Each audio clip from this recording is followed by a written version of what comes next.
Make a life for myself.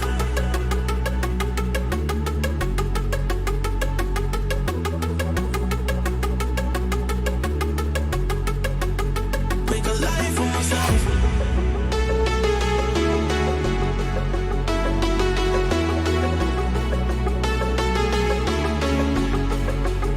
Make a life for myself. Make a life for myself.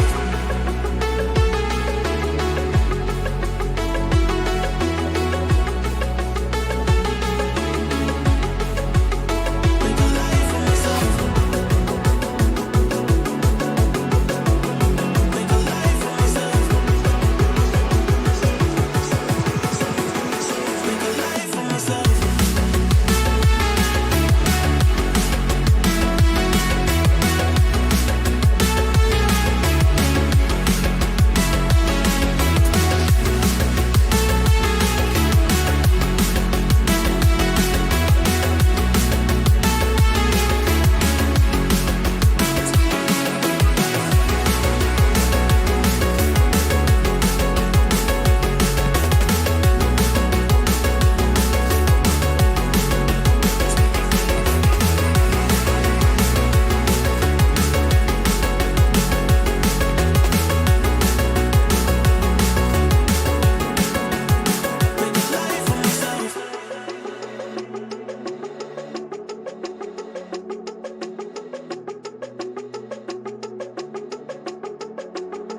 Make a life for myself. Make a life for myself. Make a life for myself. Make a life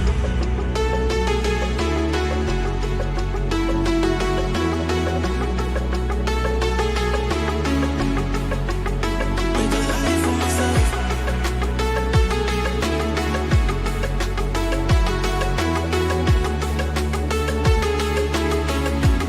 myself. Make a life for myself.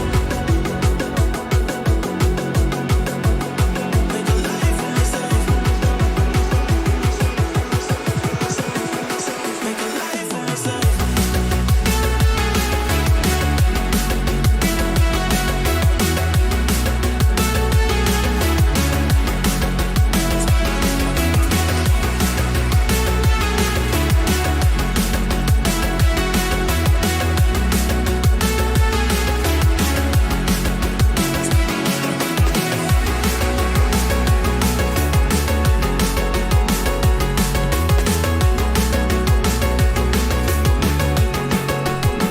a life for myself. Ladies and gentlemen, boys and girls from all over the world, my name is Brandon, aka Rags Riches. I don't know why you're here. It's probably because, quite frankly, you have nothing else better to do. And boy, do we have a show for you today. First and foremost, let's bring it up. Hey, good news, guys. Talking to the radio station. I took some of your advice. I'm going to try to get a radio station, bro. I'm going to try to get like a 1 or 2 or 3 hour show, like 5 days a week. Gonna get on there, probably stream it on, online as well. So we're just gonna show up, dude. Let's freaking take over. That's what I say we should do. We'll see what happens. They might not like what I talk about. We're like, bro, you can't talk about that shit here. Rush Limbaugh died and everything else died with it. That's pretty much where we're at. Check chat, facing reality. Boom! What's up, dude? Godfather J6. Hey, what's up, Rags? Hey, everyone. Hope everybody's well. Crypto Heartbeat Rags bringing the value. What's up? What's up? What's up? Oh, facing reality. Another one. Boom! Got him. Ty Bull, what's up? Taryn, what's up? Crypto Pez, hey Rags, I have not liked and subscribed. I do not like the subject of this stream, though. I think it's another example of the death throes of the legacy financial system. Will come to naught. Red Squirrel, oi oi, what's up, Red Squirrel? Rich Liberation, let's go. Sam Kemp in the house. Goodness gracious. Y'all blowing it up today. Don't know why. Please stop wasting my time with your streams. If only you had a choice. My little brown bomb maker here, Terrafin. Barnes or bust. What is up, Hex Hoarder? What is going? Hexy Quinn, you gotta pump it up. Pump it up. Terrafin says, keep using your white privilege against me. Bro. You're my only Arabic friend, man. I know I use the term friend loosely. Wake dog, snipers to the ready. Lass and Raffin, what's up? What's up? Finn Bear in the house. Sam I Am, KD, V4, Rocky Balboa, Adrian. Heck yeah, let's go. Loving the frequent streams and commentary. Quality and entertaining stuff. Off-peak media. Buy Texan. Don't listen to me. Don't buy Texan. Don't do any of that stuff. Just turn it off. Turn it off. Stop showing up. Let's see here. Nickelback Lagai. Use of an artist formerly known as Bob Lagai. Hexo hasn't streamed in days, so here we are. Ragged Man Rag's brain is so massive he can barely wear a baseball cap. Dude, you guys ever looked at my, like, face? Half of my face is forehead, man. Like, probably more than half. I mean, God, he had to build up and he built out, quite frankly. Let's do it. All right. Rags, what's good? Mo digging it. First Amendment says you talk about whatever the hell you want. Guys, who likes the, got a new advertiser here, guys. PBR. Let's go. Let's turn up. Let's turn up. The trans people got to Jack Daniels. You guys hear about it? I couldn't believe it. I could not believe it. The trans people got to Jack Daniels. We're going to save that for tomorrow, though, because there might be people here that actually want the information that I baited you with. You save a ton on shampoo with that nugget of yours. Damn Skippy, dude. You right about that. Guys, I found like a 3-in-1. So it's body wash, right? It's shampoo, right? And it's conditioner. I mean, all I need in my life is a closet full of black t-shirts, one ball cap, and a 3-in-1 for scrubbing my body. That's all I care about. Conehead Rags from another planet. Epic forehead, bro. I suggest you make the most of it. Project it. Dude, how much you... If I get a tattoo... All right, let's do this, guys. Wow. That's all I got to say. Here's what I'm going to say, okay? I need to actually... Let me... There's going to be some of you who watch this. I need to do this now, or I am going to forget.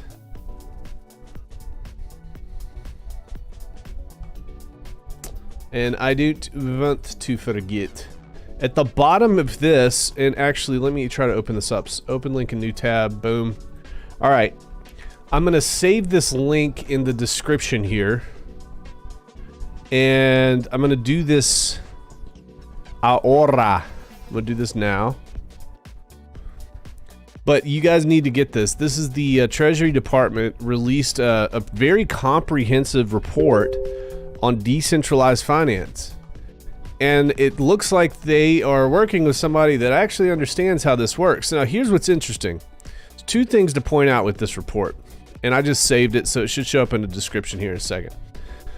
Two things to point out with this report. This is about, it's like 42 pages. I read it earlier. And I basically highlighted the things that I thought were pretty pertinent and important. But this is neat because it's going to give you inside, it's going to kind of give you a view inside the doors of these regulators to see what's important to them and what's not important to them. And this is pretty neat in a way for me because I was right on a couple things and it feels good, selfishly feels good. But I want to try to move people away from just watching. Like, what's the guy, Whale Watcher or whatever? He posted something, he was basically to the effect of, you know, what was it? The U.S. Treasury Department looks to regulate DeFi even stronger. And it gets like 1 million views and 1 million likes and shares. And everybody goes off in the comments, but nobody read the damn report. And that's just normal human behavior. Nobody ever does. Just drive-by media here. All right, let's get into this. And you guys want me to share? I can share the screen. I'll zoom in a little bit. Not that most of you guys are probably just on the toilet at work listening. Giggity.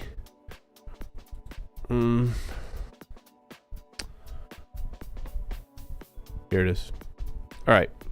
We'll zoom in.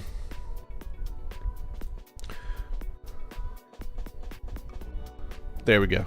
All right. So this is the actual report. U.S. Department of the Treasury Illicit Finance Risk Assessment of Decentralized Finance. Guys, this is 42 pages of gold. You know why? Because they do put their opinions in, but it's a very, very, very, very good breakdown of what DeFi is and what DeFi isn't. All right, and that's the first thing I want to point out here. So if you're wondering like how bad actors do bad things in the space, you know, take a look at this. Now it's massive amounts of FUD in here, so you got to just kind of be careful, but there's a lot of facts too. And it goes through everything, man. Market structure, definitions, size, scope. This might put some of you to sleep, but I'm just going to go over this. I'll read the executive summary real quick. This risk assessment explores how illicit actors are abusing what is commonly referred to as decentralized finance services, as well as vulnerabilities unique to DeFi services. The findings will inform efforts to identify and address potential gaps in United States anti-money laundering and countering the financing of terrorism. AML-CFT. We're going to hear a lot about that, guys. You're going to see some common themes develop, and it's going to be able to it's going to allow us some visibility into their decision making and what's important to them and what's not important to them. Tell you this right now, stay the hell away from DAOs. I'm gonna tell you that right now.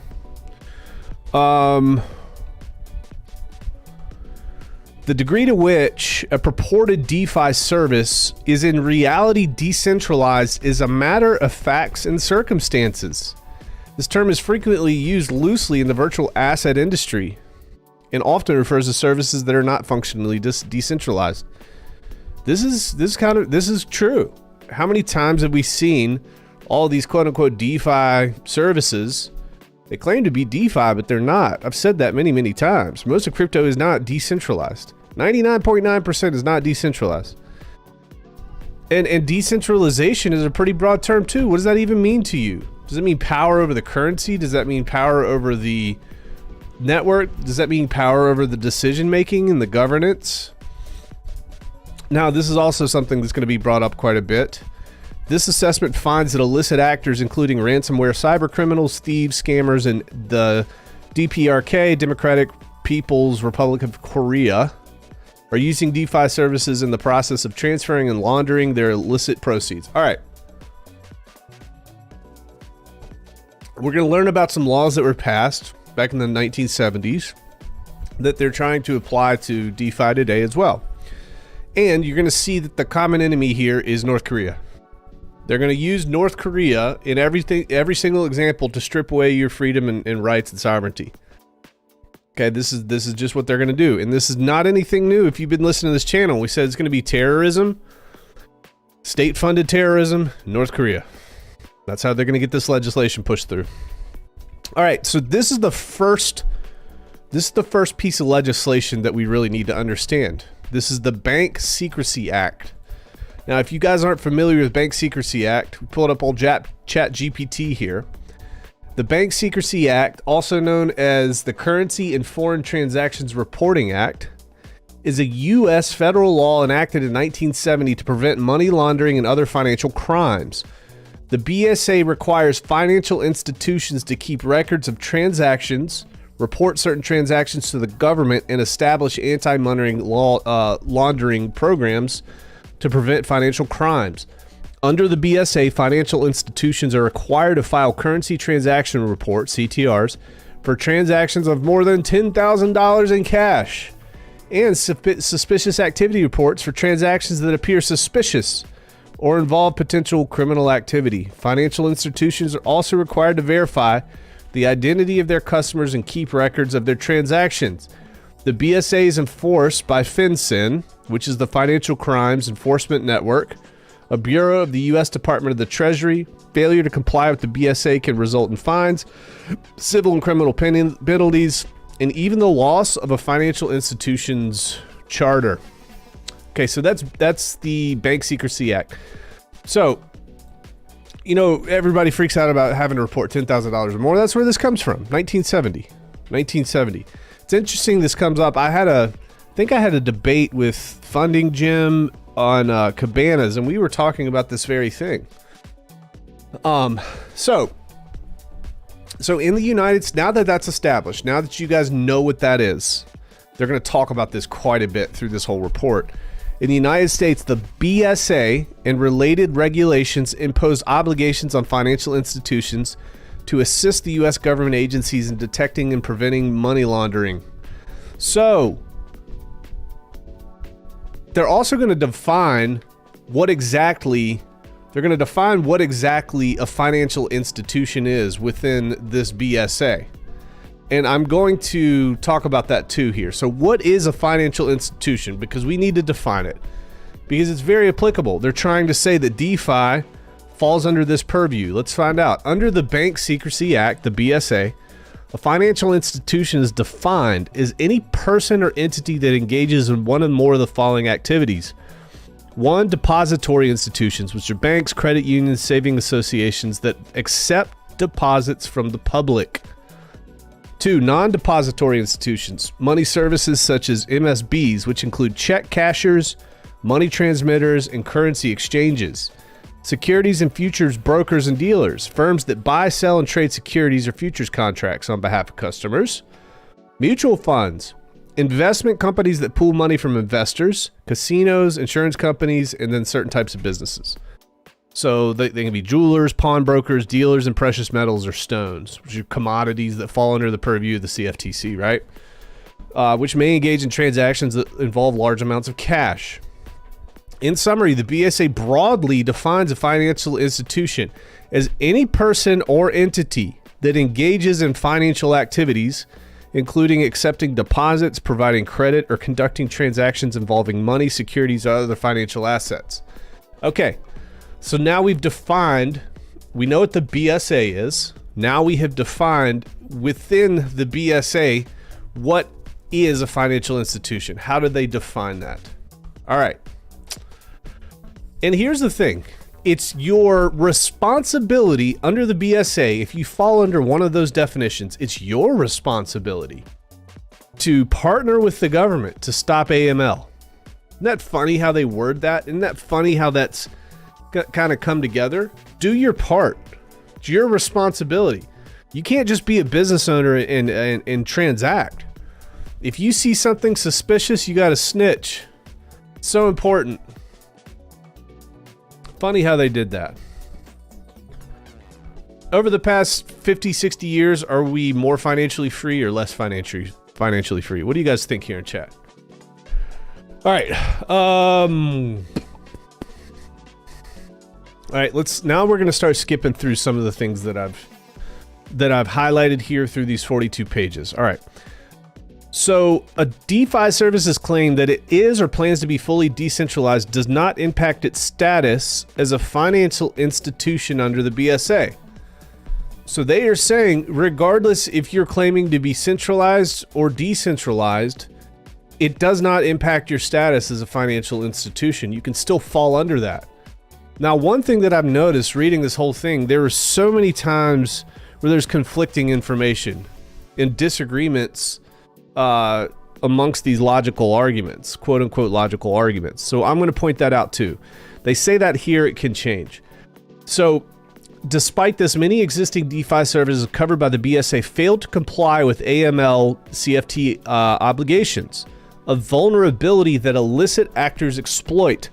A lack of common understanding among industry participants of how AML CFT obligations may apply to DeFi services exacerbates the risk. In some cases, industry providers may purposefully seek to decentralize a virtual asset service in attempt to avoid triggering AML obligations, without recognizing that the obligations still apply so long as the provider continues to offer covered services.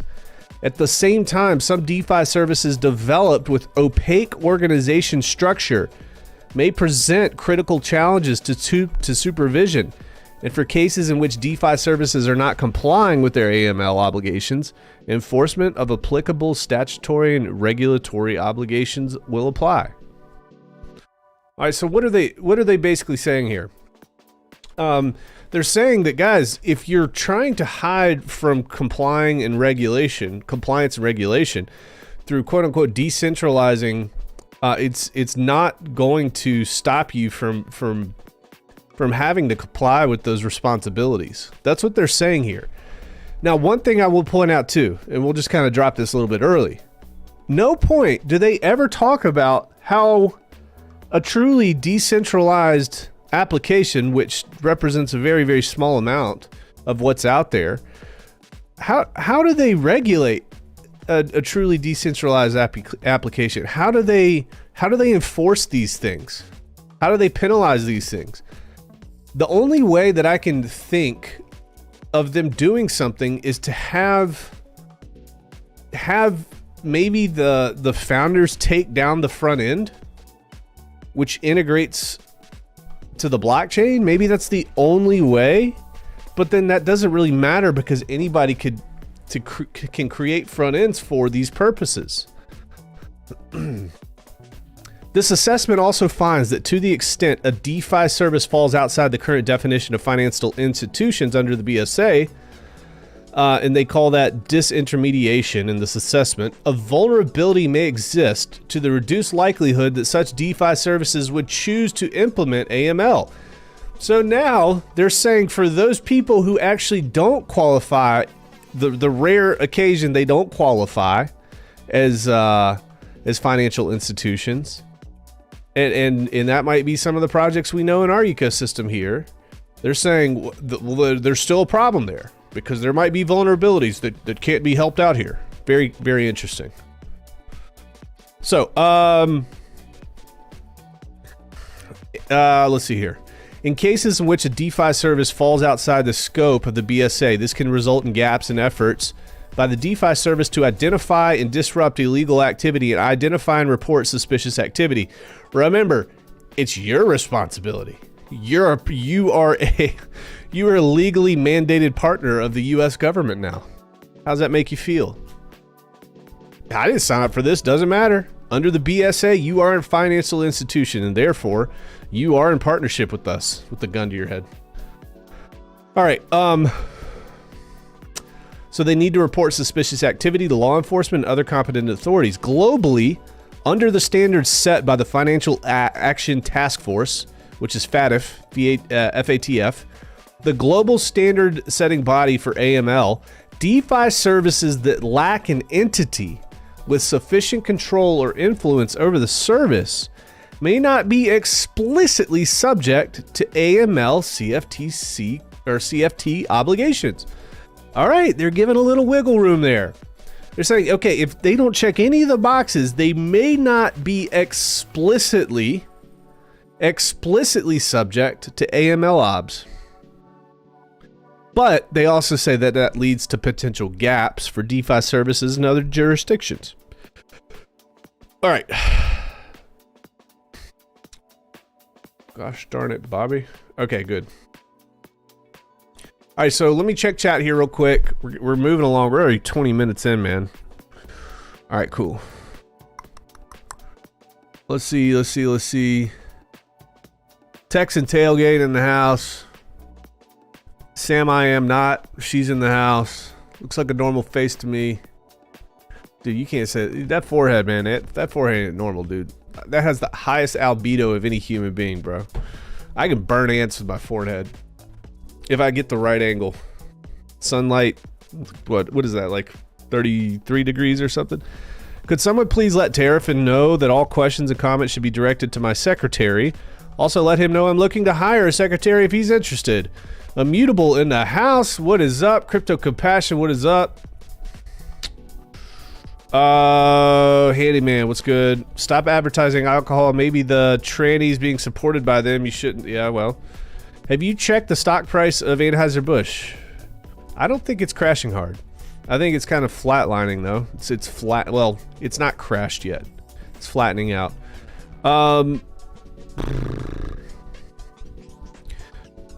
Terrafin says beta.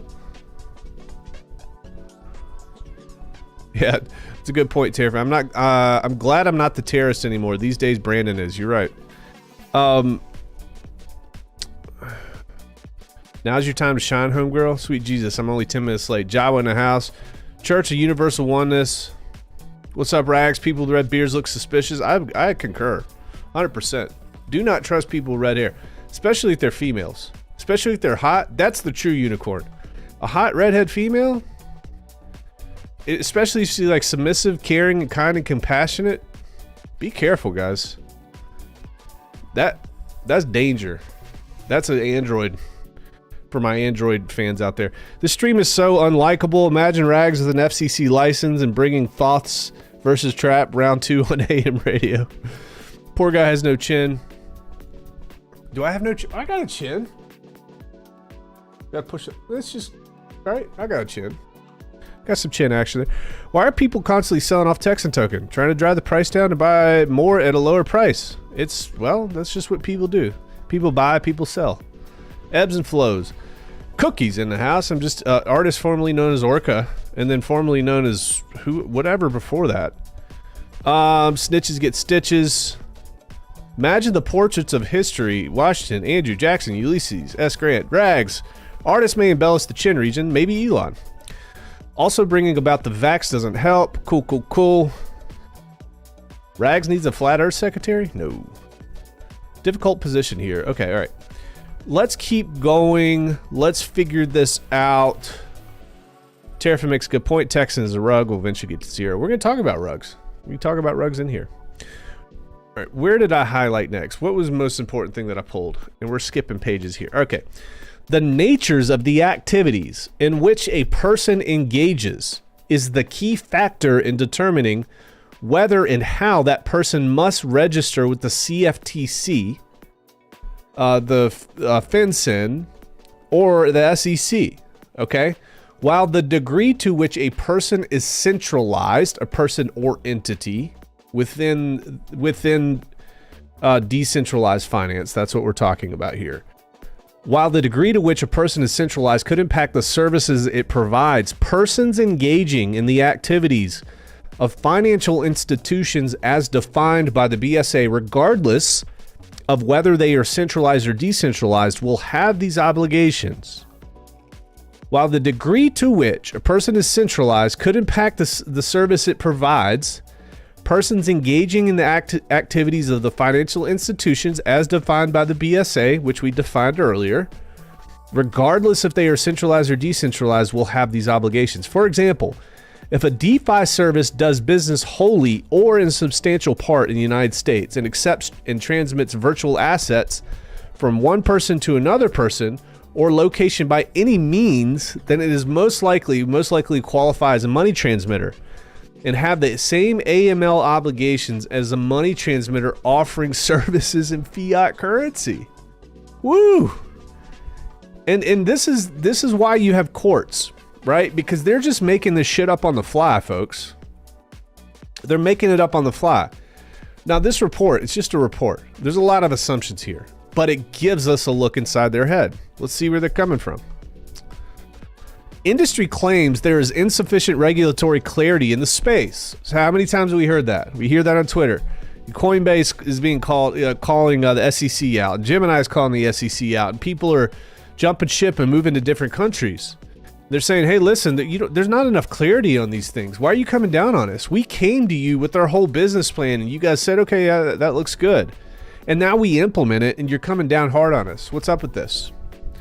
Industry often states that there's lack of clarity on what qualifies as a security with which regulators they must register and whether the DeFi services meet the definition of a financial institution under the BSA or other regulatory frameworks. The industry has also publicly engaged Treasury for additional clarity on when the deployment of software becomes covered activity under the BSA. CFTC, FinCEN, and SEC contest the perception that there is insufficient regulatory clarity, pointing to guidance they have issued over the last 10 years. And with respect to the CFTC and SEC, enforcement actions against purported DeFi services that failed to comply with regulatory obligations highlight that. Through public statements, guidance, and enforcement actions, these agencies have made clear that the automation of certain functions through smart contracts or computer code does not affect the obligation of financial institutions offering covered services. Interesting. Very interesting. Furthermore, DeFi services that are U.S. persons, like all other U.S. persons, wherever located, are required to comply with economic sanctions programs administered and enforced by the Treasury's Office of Foreign Asset Control, OFAC. While non-U.S. persons also have OFAC sanction compliance obligations in some circumstances. Sanctions compliance obligations are the same regardless of whether a transaction is denominated in virtual assets or traditional fiat currency. That's a pretty broad stroke there. Additionally, in 2021, OFAC issued the sanctions compliance guidance for the virtual currency industry, outlining sanctions compliance obligations, reporting requirements, and best practices. Decentralized or not decentralized, doesn't matter. You are required to play ball with them. And if you do not, you are subject to enforcement. But again, through this entire report, they don't talk about how they would enforce. They don't talk about how they would enforce something that actually is truly decentralized. How do you do it? How do you do it?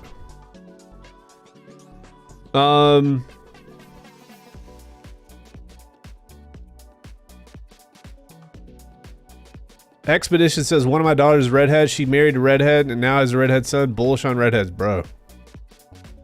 It's like a... I don't know, dude. Those redhead kids, man, they sell for a lot on the black market. They fetch a high price. I know, because they tried to sell me off. And I just wasn't I wasn't a good investment. So they gave me back. What's up, Facing Reality? Because Texan's a rug. Oh, yeah, okay. You talk about Texan being a rug. Chad D to the power 13. I just liked the stream and then immediately felt disgusted with myself. Nature is healing. Chad D to the power 13. You should feel disgusted with yourself, dude. I thought I taught you better, man. Dang. Oh, well, now I'm back. Cool, I was worried. Wasn't aware you felt so strongly. John May in the house. What's up, John May? Crypto Truth. Rags Riches, it's flat. We checked. Texan Taylor. I think it's funny. They're like artificial intelligence. Turn it loose. No worries here. But they're so worried about DeFi smart contracts and someone having alternative for assets. But yeah, right. And then let's point out the Federal Reserve. You want to talk about the craziest thing imaginable? You want to talk? But here's okay. They're decreasing the war on drugs right now.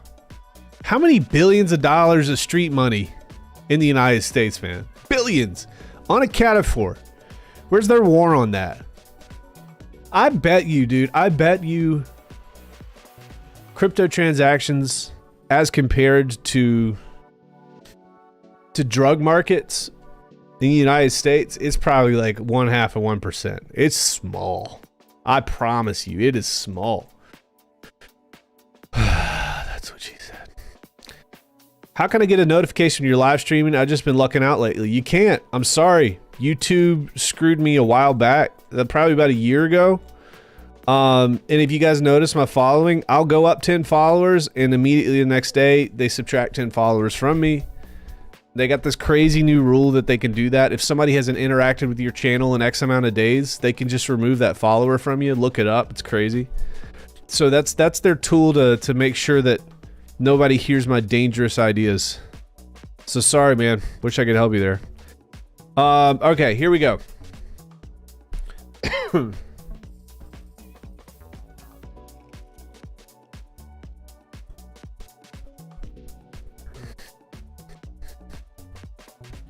All right. Market participants and how they operate. DeFi services often provide customers with the same services and products as traditional financial institutions, such as lending, borrowing, purchasing, or trading virtual assets, including assets that function as financial products like securities, commodities, derivatives, and others. Examples: insurance. There are some products out there that include insurance. However, services specific to the virtual asset ecosystem, such as mixers, guys, if you know what mixers are, Tornado Cash, quite a few others. You can do some REN BTC stuff with functionally obfuscate the source, So they functionally obfuscate the source, the destination, or the amount involved in the virtual asset transaction. And cross-chain bridges, okay, which allow users to exchange virtual assets or information from one blockchain to another. So we're going to have that, right? Pulse Chain's going to launch. We're going to have a bridge that bridges in between, like, financial energy between Ethereum and Pulse Chain. Come on, eyeball. There are likely thousands of entities offering DeFi services. Only a small number experience significant user activity or have registered with regulators. One frequently cited data aggregator reportedly tracks over 2,000 DeFi services worldwide, with a combined reported total value locked of $39.77 billion as of December 19th, 2022. The most prominent category of DeFi's category. Wow, where'd that come from? It's like a glitch. The most prominent category of DeFi services that facilitate the trading of virtual assets, often called decentralized exchanges, DEXs. There are reportedly 649 separate DEXs with a combined $15.85 billion in reported TVL, total value locked, operating as of December 19th, 2022. Following DEXs, lending and borrowing DeFi services reportedly have the greatest TVL at about $10.85 billion. And that's across 197 separate services. There are also reportedly 60 protocols that pay users a reward for staking virtual assets on the service, so-called yield products, with over $8.66 billion in reported TVL. The remaining services include cross-chain bridges, liquid staking, and algorithmic stablecoins, among others, most of which are explained in the table below. Now, they kind of put this in the footnotes here. While these statistics indicate that DeFi services are an important part of virtual asset ecosystem, they account for only a relatively small portion of total activity in the virtual asset market. According to a separate data aggregator, the 24-hour volume of total virtual currency asset activity in early January 2023 was 29.7 billion, and DEXs only account for 3% of that volume. Stablecoins probably account for about 80% of that volume. So this is actually a cool chart that I wanted to show you guys. This is important too. I'll zoom in. So this is a table of DeFi services and the services they offer. So the service trading, what type of provider? Well, DEXs offer trading. They facilitate the exchange of virtual assets through order book exchange or LP. Lending and borrowing. So you have lending and borrowing DeFi services. You have liquid stakings. You have staking as a service. They allow holders of virtual assets to earn a fixed or variable return on assets by depositing them in a pool. This simultaneously allows other participants to borrow those assets for other financial activity. Relatedly, some services provide staking as a service, in which the service accepts and stakes virtual assets to participate in a proof of stake consensus mechanism. So this is going to kind of be like, this is like Ethereum, right? Some services provide liquid staking, in which the service accepts and stakes virtual assets for users and typically issues a liquid staking derivative. Virtual asset in exchange for the staked virtual asset. Users earn a portion of staking rewards or transaction fees. I think that's probably most closely related to Hex. Now you might say, well, what's the derivative? Say the derivative would be the T-share. T-share being a thing. All right. Now, when you compare that with Texan, there is no T-share. There's no liquid derivative. Access across all blockchains, cross-chain bridges, facilitate network interoperability. So that's also a service. So that's what access, yeah. Bridges, mixing, decentralized mixers. We know what mixers are. Aggregation, aggregators, lots of aggregators, OneInch.io, CalSwap, all sorts. Provision of on-chain information, oracles. So oracles connect to a smart contract to off-chain data. So for example, let's say you have a protocol in DeFi that is a gambling protocol. You have to be able to find out what the outcome of a horse race was. Okay, and you have to be able to take that data and put it on chain. So you have to create an actual oracle that somehow verifies the outcome of that horse race. Who won the horse race? Because the blockchain can't just go do that. So you have to have this thing called an oracle that goes to get real world information and inject that into these protocols. So that's what an oracle is. And then stable virtual assets, algorithmic stable coins, all sorts of stable coins. Okay. We've gone over that.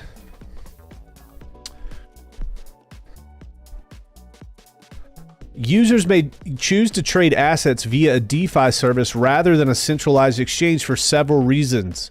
DEXs may purport to offer some efficiencies, such as convenient access to other DeFi services, access to a wide variety of virtual assets, or arbitrage opportunities, although in some instances they may only be able to do so because of non-compliance with applicable laws and regulations, including AML. So they're saying, yeah, you can do all these cool things, but the only way you're allowed to do these is because these decentralized exchanges aren't AML compliant. Huh, how about that? It's nice, but they're not compliant, so they shouldn't exist. Other DeFi service users say they value the transparency of DeFi services operating on the public blockchain, citing the ability to view and confirm transactions, and in many cases, view the source code of DeFi services. Although many services claim to be fully decentralized, in practice, there is a wide range of activity that exists on the spectrum between fully centralized and fully decentralized. So true, guys. This is true. Additionally, DeFi services may seek to become more decentralized over the course of their development. For example, DeFi services often start as centralized projects with the intent of becoming more decentralized over time, and the reverse evolution is also possible. So now we're going to get into the nuts and bolts. They're going to start defining what decentralized is. They're going to start telling you exactly what's going to get you in trouble with the government at this point. And that's probably only going to broaden. But for now, let's see what's right in front of them. Let's see what's on their targets. Governance. I've said this before, folks. I get pitches all the time about DAOs. Guys, if you're in the United States and you're doing DAO stuff, I mean, I just don't think it's a good idea. When Elizabeth Warren says the word DAO and she doesn't know what it means, that means it was fed to her by somebody else, and it's probably just not a good idea. Many DeFi services claim not to rely on a formal centralized governance structure. And organizers, come here. Nah, he wants to go outside. Damn cat. Many DeFi services claim not to rely on a formal centralized governance structure, and organizers of DeFi services often claim to operate anonymously. In practice, however, many DeFi services continue to feature governance structures, i.e. management functions, fixing problems with the code, or altering the functionality of smart contracts to some degree. Finished products matter. Finished products matter, and that's what they're talking about here. Okay? No admin keys matter from a regulatory standpoint. Not only a security standpoint for the average user or investor, but also a regulatory standpoint. In some cases, the owner or operator of a DeFi service retains an administrative key, which may enable the holder to alter or disable a DeFi service's smart contract, depending on how the contracts are written. In other cases, governance purports to be managed by a DAO, which can be described as a system of administration that aims to operate in part according to a set of encoded transparent rules or smart contracts. DAO participants often claim that there is no central authority in a DAO and that the governance is distributed across the participants. A DAO's governance token and DeFi governance for voting tokens in general purport to allow disparate participants to introduce and vote on proposals. Governance tokens are typically tradable on DEXs or centralized exchanges in exchange for fiat currency or other digital assets. Governance token holders' powers and authorities vary across DeFi services. For example, in some cases, governance holders may be permitted to vote to alter a DeFi service's smart contract, while in others, votes are more limited, such as only having the ability to vote on the process by which the token holders can propose or vote on decisions or the amount of fees accrued by LP token holders. The process by which governance token holders can introduce and vote on decisions may also vary.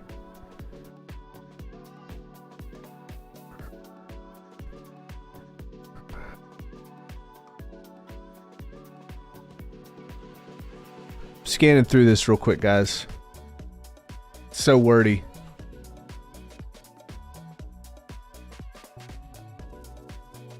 So here's the problem with DAOs, okay?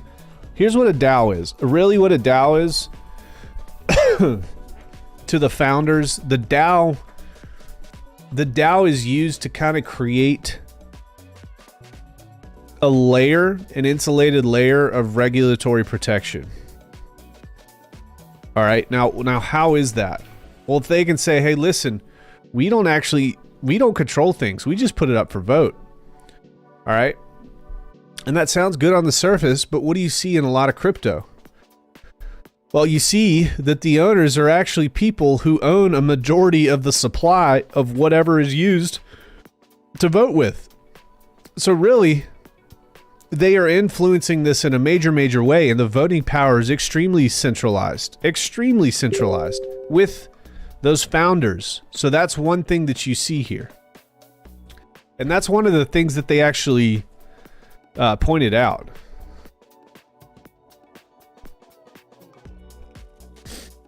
Concentration of influence within a DeFi service can result from a low level of participation by governance token holders in voting. That's another problem. Voter turnout, folks. That's nothing new. Voter turnout. If you don't have a lot of people that come in and they don't care about the protocol. They're just trying to make money. They're just going to hold. They're not going to show up for these voting. So you have the people that hold the biggest amounts, which a lot of times are VCs, or a lot of times are the founders. And they come in and they're just moving. They're just doing what they want anyway, because they've created alliances with other known holders, and they're on phone calls. So it's kind of funny how this works. The case of the DAO, okay, so this is an actual entity. This is what happened in the past. A venture capital fund deployed in April of 2016 demonstrates how the use of a DAO and perceived distribution of voting power does not necessarily correlate with decentralized decision-making and may be subject to regulatory obligations. They're going to break it down, guys. This is what DAO's all about.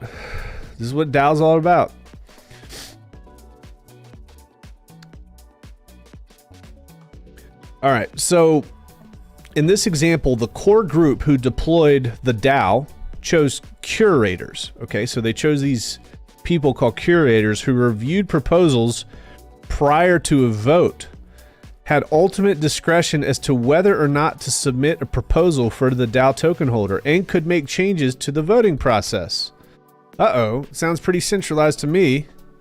Not a decentralized voting process. Why? Because not every single proposal goes up. You have these curators, they're these filters, they're these gatekeepers. And who knows who those people are? You could have the founders at every single one of these levels. The core group also advertised that it would submit the first proposal to the DAO. Okay, but here's the problem. In light of these and other salient facts, the SEC determined that the DAO's investors relied on the managerial and entrepreneurial efforts of the core group and the curators to manage the DAO and put forth project proposals that could generate profits for the DAO's investors. Uh-oh. Howie test here. The facts and circumstances of that case supported an SEC determination that the DAO's tokens were securities, and that the DAO was an issuer of securities and required to register the offer and sale of DAO tokens. DAOs, you got to be careful, man. I mean, you can do DAOs, but you've got to be careful about how you do them.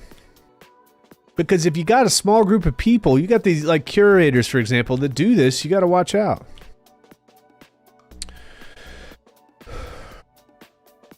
All right, let's keep going here. Blockchains can also vary in degrees of decentralization. Here's what's very interesting. And I could be wrong. Let me control F it.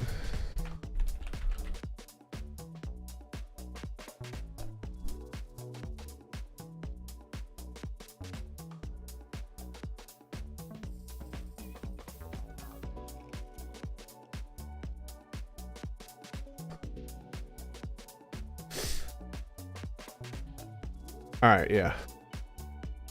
Guys, Bitcoin's not mentioned in any of this, but here's what's funny. Let's talk about Bitcoin real quick. Chat, can Bitcoin be changed? Can the Bitcoin code be changed? If you answered no to that question, if you're new to this channel, you're wrong. Okay, how do I know you're wrong? In 2010, when 184 billion with a B Bitcoin were minted. 184 billion. Do you know that?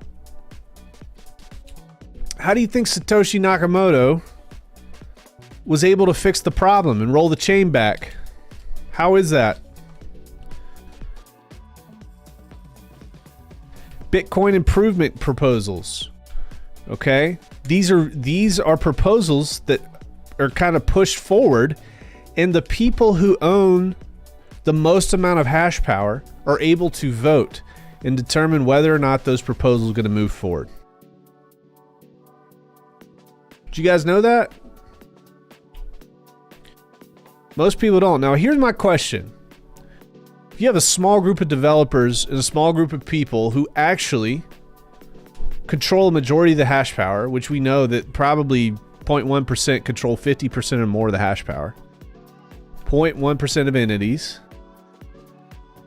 why are they not talking about this sort of thing with regards to Bitcoin? Why? My theory with all of this, and this is kind of a stretch, guys. This is my opinion, but this is also a stretch. Do you guys see the article about the Bitcoin white paper that is hidden on every Mac computer? Did you guys hear about that? I think you can put in some sort of command prompt and the Bitcoin white paper pops up. Think about the people in Silicon Valley. Are they more freedom-minded, or are they more about centralized government control? You got to add these things up, folks, because there's hints everywhere, and nobody wants to put together these pieces. How come Silicon Valley is advocating so strongly for Bitcoin? Okay, when they're giving their money to the same politicians that are stripping your financial freedom away. Why is that? Why are all the big tech companies in bed with the government, but at the same time they're espousing Bitcoin? You got to be careful here. You got to be careful. You got to connect these two dots, because you got to understand the ideology that's in these people's heads. They do not see Bitcoin as a means of freedom. I promise you that these people see Bitcoin as a means of control, as do the politicians that they're sending their money to and voting for. Do not doubt me on this. Don't doubt me on this.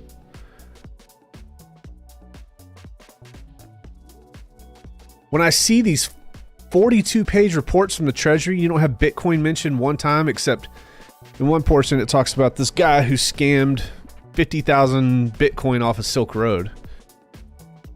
It raises some really, really, really big questions for me. Really big questions. All right. So with that, blockchains can also vary in degrees of decentralization. Most blockchains on which DeFi services operate are permissionless, meaning that users require no prior approval to participate in network activities. However, some blockchains have limited number of participants in their consensus mechanism, often referred to as validators, to confirm the transactions that have taken place and post them to the blockchain. While a blockchain with a small number of validators can enable faster settlement times to the blockchain and potentially lower fees, it can also concentrate decision making for approving transactions.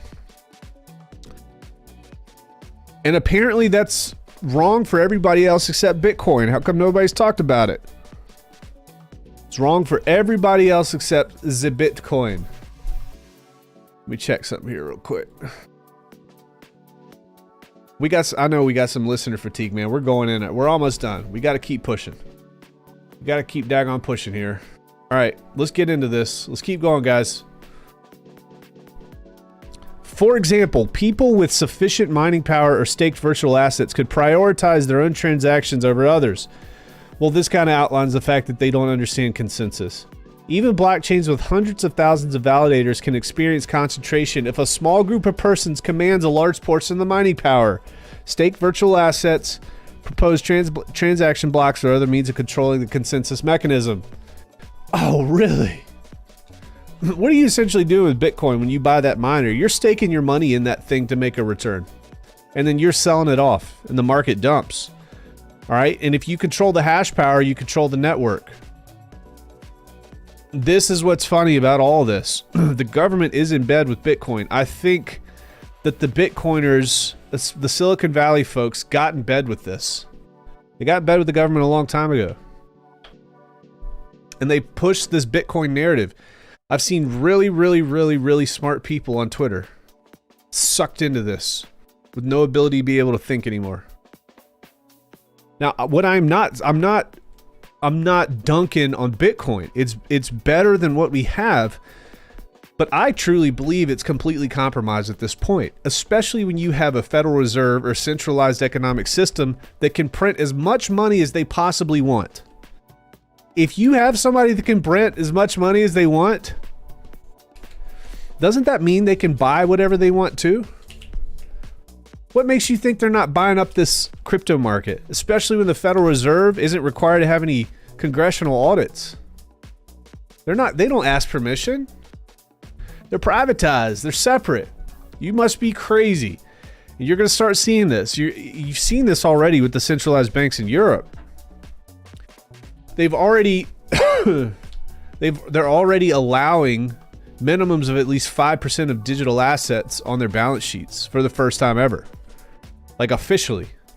That's just going to keep going up. They're going to buy up the whole thing, folks. They have to buy up the whole thing. They've got to control it. And they're just going to print money to do it.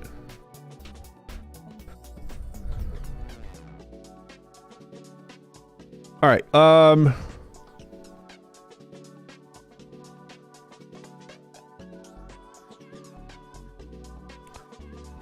Custody.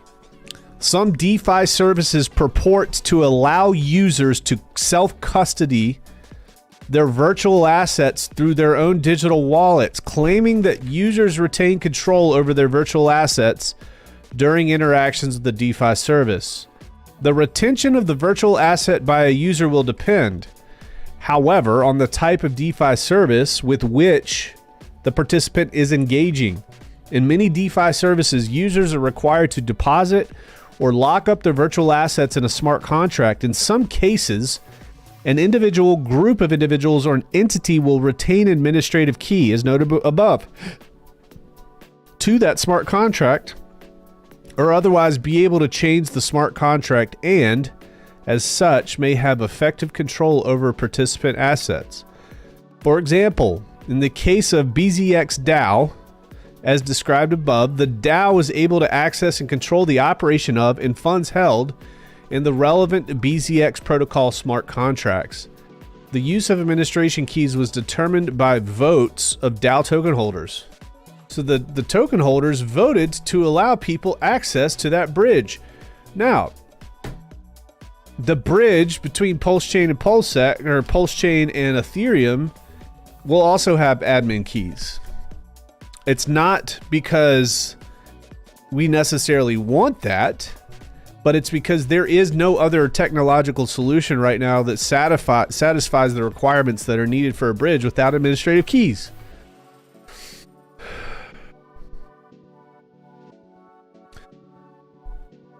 All right, guys. What are we? We're about an hour in now. All right. We got a lot of other stuff. I think I'm just going to save this for the write-up that I'm going to put on Twitter, so you guys can share that out. I'm going to try to condense this all down. We're going to talk about cross-chain bridges. We're going to talk about mixers. We're going to talk about different ways that criminals can really screw you. Money laundering through liquidity providing. There's like all sorts of crazy stuff that you can do with this. But I would, you know, if you're absolutely bored, the link is in the description of this video, man. Dive into this. There's so much information. Gives us such good insight. I've never seen something so comprehensive. And it sounds like they're hiring people who really understand this space, at least more than what we've seen in the past.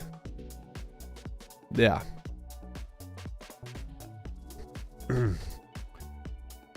I'm going to go over these questions at the very end.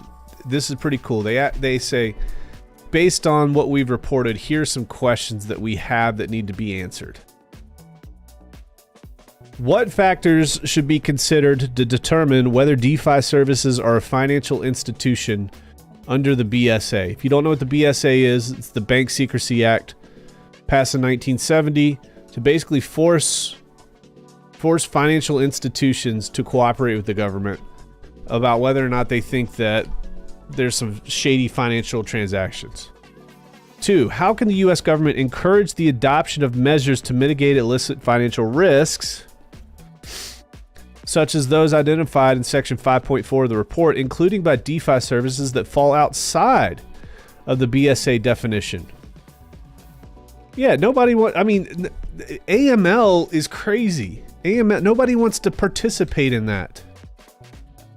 You're forcing that on people. They don't want to participate with that if they don't have to. So yeah, if they fall outside the definition of a financial institution, the BSA, that might be a choice of theirs. They don't want to do it. The assessment finds that non-compliance by covered DeFi services with AML obligations may be partially attributable to a lack of understanding of how AML regulations apply to DeFi services. Okay, so they're admitting there's not clarity there. Are there additional recommendations for ways to clarify and remind DeFi services that fall under the BSA definition of financial institution? So they're saying like, you guys need to volunteer up for this. You guys need to just do this. We're not going to require it, enforce it, because they probably don't have the manpower to do that. I don't know. They said there's 2,000 DeFi projects totaling, what was it, 39.7 billion? I think I read that earlier. How can the US AML regulatory framework effectively mitigate the risks of DeFi services that currently fall outside the BSA definition? And how should AML obligations vary based on the different types of services offered by DeFi? Well, folks, there you have it. My goodness gracious.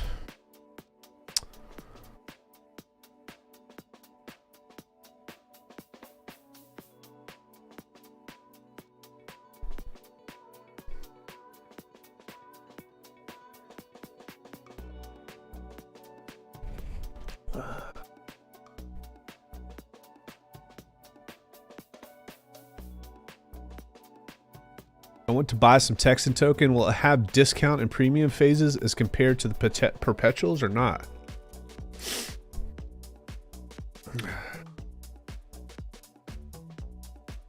Don't know.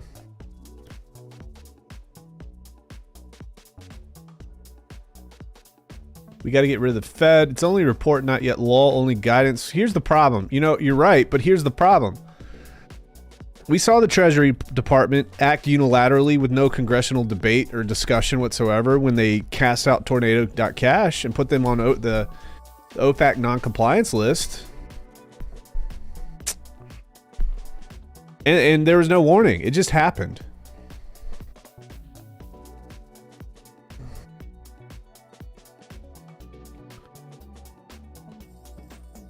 So that means that Texan is superior to Hex. I don't know. You like Big Macs or Whoppers?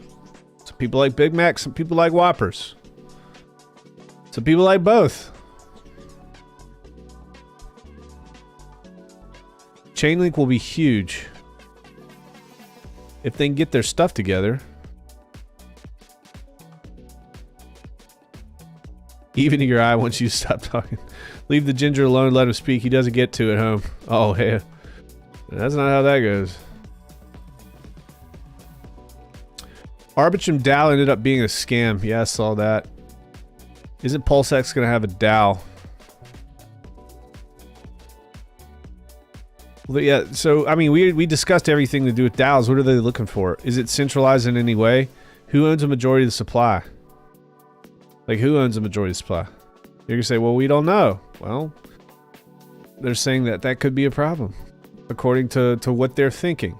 Because I'm not saying that this is going to be law. I'm saying that we need to understand where they're coming from. We need to understand their thought processes.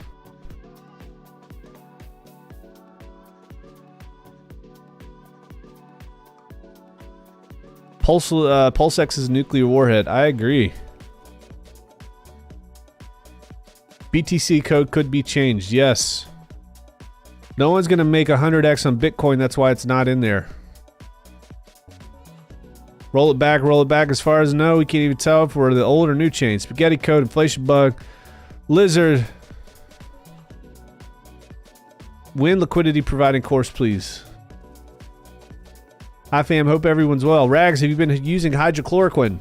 You don't look like a Cheeto. I changed some settings on my camera. So I'm whitewashed right now, washed out. You see the protesters in France at BlackRock headquarters? Yeah, I see. I mean, France, they just protest. They get drunk and protest. That's what they do in France. France is a protesting place, dude. Yeah, that's probably just one of the places. And that just made headline news because it's BlackRock.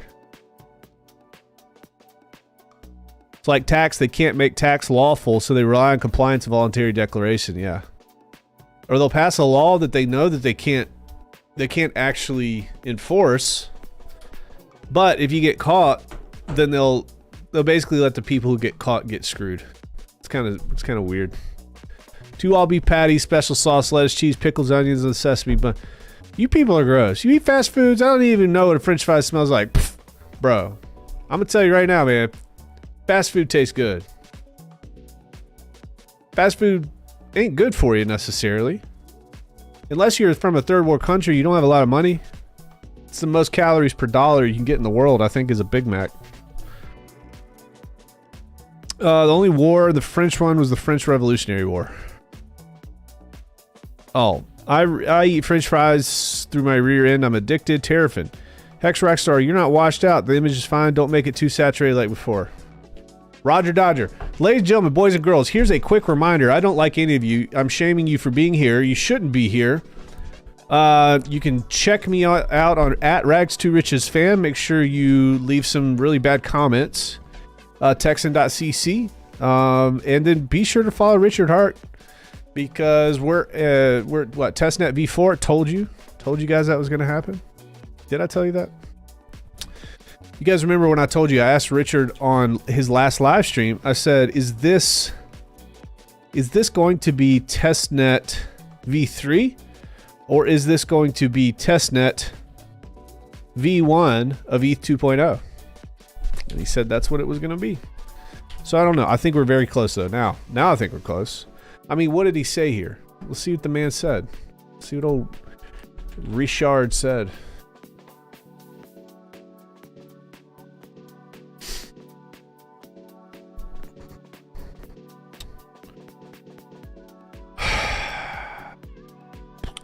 Pulse Chain V3 is a nearly perfectly working network doing massive throughput right now as we speak.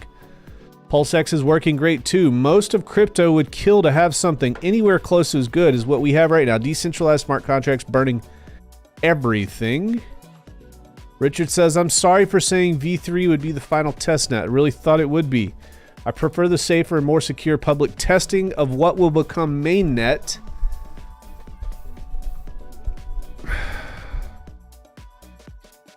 Instead of testing in production. I choose security over rushing. I like bragging about 100% uptime.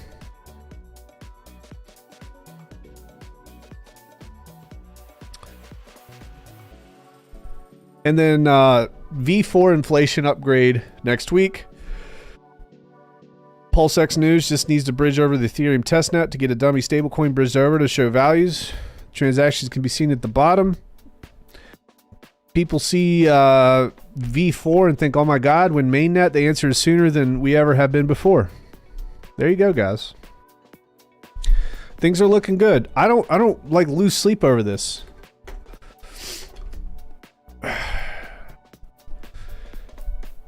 There's some punk ass bitches on Twitter, man. They just can't friggin' handle it. Just impatient ass people.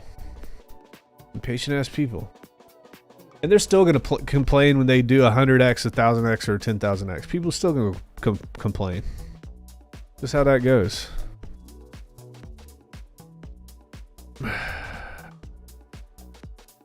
Handyman says, I'm paralyzed and my wife let this rags guy on, so now I have to listen. I feel you. Sucks for you, bro. Mike James, might as well wait to the market bottom to release Pulse Chain. We need to be in the bull run. Yeah, I don't know. I'd say just damn release it. I'm held at gunpoint, forced to be here. All right.